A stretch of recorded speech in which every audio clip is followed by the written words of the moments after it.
আওয়ামী লীগের নেতাকর্মীদের মানুষ হত্যা ও অর্থ লুটপাটের ফ্রি লাইসেন্স দেওয়া হয়েছে বলে অভিযোগ করেছেন বিএনপির সিনিয়র যুগ্ম মহাসচিব রুহুল কবির রিজভী আহমেদ। রবিবার নয়াপল্টনে বিএনপি নেতা হাবিব উন-নবী খান সোহেল ও হাবিবুর রশিদ হাবিবের মুক্তির দাবিতে এই মিছিল শেষে তিনি কথা বলেন।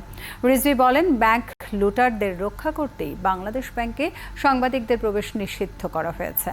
তার অভিযোগ, বাকশাল কায়েম করতেই খালেদা জিয়াকে আটকে রেখেছে সরকার। ক্ষমতাসীন দল বেশি দিন ক্ষমতায় থাকতে পারবে না দাবি করে তিনি বলেন, ইভিএম নির্বাচন কমিশনের একটি দুর্নীতিগ্রস্ত প্রকল্প।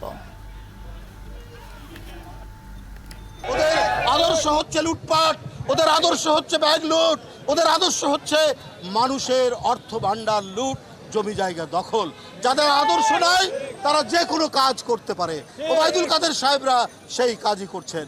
আমি অবিলম্বে আমাদের নেতৃবৃন্দ, আন্দোলনের সংগ্রামের এক একজন সিপাহসালার, যারা দেশনেত্রী বেগম খালেদা জিয়া, যিনি আজও বন্দী রয়েছেন, গণতন্ত্রকে চিরস্থায়ীভাবে বাকশালে পরিণত করার জন্যই বেগম খালেদা জিয়াকে বন্দী করে রেখেছেন।